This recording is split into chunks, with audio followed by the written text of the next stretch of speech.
Tsaka lang po kung naka-live na tayo sa ating Facebook page.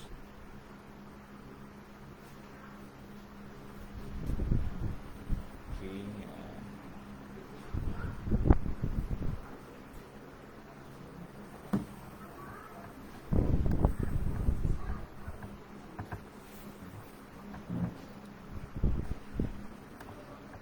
Yan po, ang ating text ngayon is Acts chapter 11 verses 1 to 18. So sa Acts chapter 10 maraming napakahaba, 'di ba, ng story ni Peter na galing siya sa Joppa papunta Caesarea para i-preach yung gospel sa bahay ni Cornelius.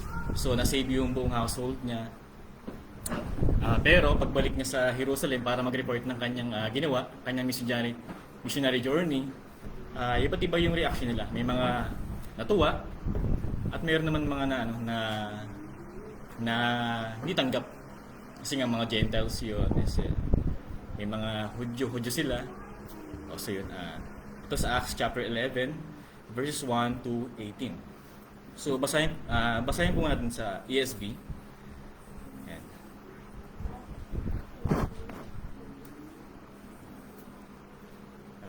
Acts chapter 11 verses 1 to 18.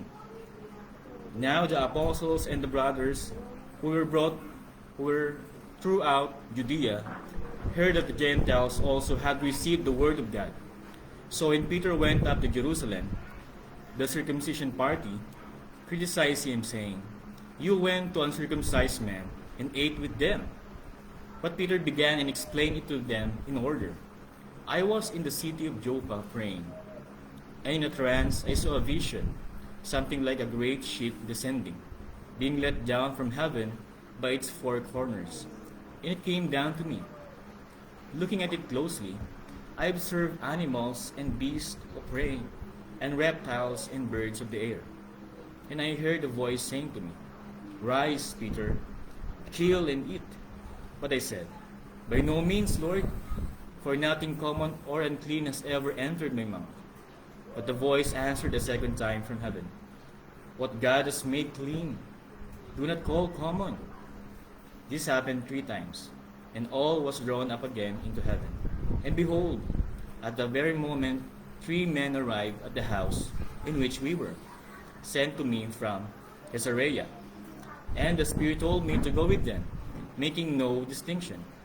The 6 brothers also accompanied me, and we entered the man's house. And he told us how we had seen the angel stand in his house and say, 'Send to Joppa and bring Simon, who is called Peter.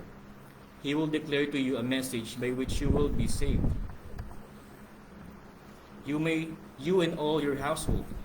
As I began to speak, the Holy Spirit fell on them just as on us at the beginning.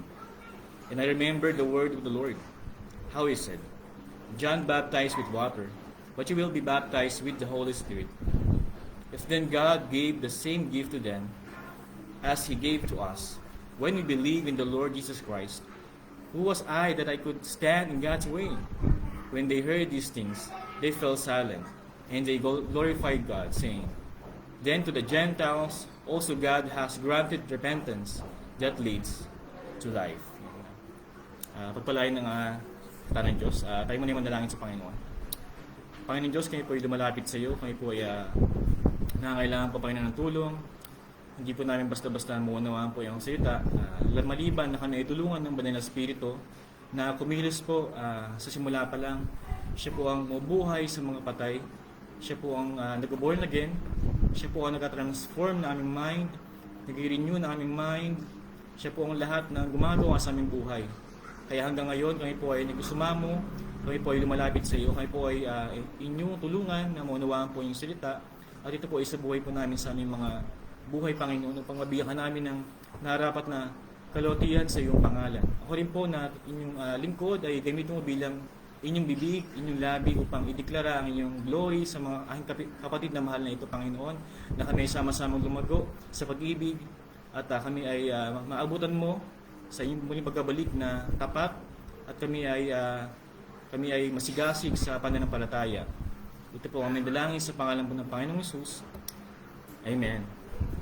So yun, meron akong nabasang sa Facebook na parang news. Meron yung painting ni Ana Leporkayas, siya Russian na painter. Yung pangalan ng painting niya ay three figures, may tatlong ulo na walang mukha. May yung guard doon sa museum, nagdrawing ng mata sa yun yung sa three figures, nilagay ng mata. Syempre, yung mahal yung painting na yun, milyones siya eh. So sabi, ba't mo nagawa yan? Tinagal yung guardia sa pagtrabaho. Ba't mo nagawa yan? Naboring lang po kasi ako eh. Kasi first time ko po sa work, naboring ako. Kaya nagdrawing ako sa So yun, maraming nagalit sa guardia. Tapos maraming nagdepensa sa guardia. Baka di niya alam na na kung anong klaseng painting niya. Pero may nag-explain na abstract yan. So pag hindi mo alam yung style ng painting, hindi mo ma-appreciate, di ba? Pag abstract, ibig sabihin wala siyang shape, wala siyang image. So pag pinaliwanag sa iyo, maunawaan mo, ganyan pala, ma-appreciate mo, ganyan palang different genre or style. Even sa music, di ba? Hindi mo siya ma-appreciate kung hindi mo alam yung style. May style na avant-garde, di ba? Medyo wala sa rhythm, wala sa key. Pero pag musician siya, gandang-ganda siya, di ba? May no-boring sa jazz, meron naman gusto ng jazz, di ba? Meron gusto na maingay, meron naman gusto ng tahimik lang. So ganun din, pag pinaliwanag natin yung mga bagay na hindi naunawaan, ma-enlighten, okay, na-appreciate ko na. So ganito rin yung nangyari kay Peter dito. May mga tao na hindi naka-appreciate ng kanyang ginawa. So akala lang nila si Peter ay nagmamagaling. So pero sa nabasa natin, yun nga, walang sawa na inulit ni Peter yung kwento, di ba? Ang sabi, he explained it accordingly. Kumbaga, kwento niya ulit. So yun. Ito ang text natin ngayong araw ay makatulong sa atin na maunawaan yung katotohanan, di ba? Alamin yung katotohanan sa mali. Kasi minsan unang tingin mo ay parang mali ito kasi parang kakaiba eh. 'Di ba? Parang hindi naman 'di ba? Parang wala naman Peter yan sa sa Old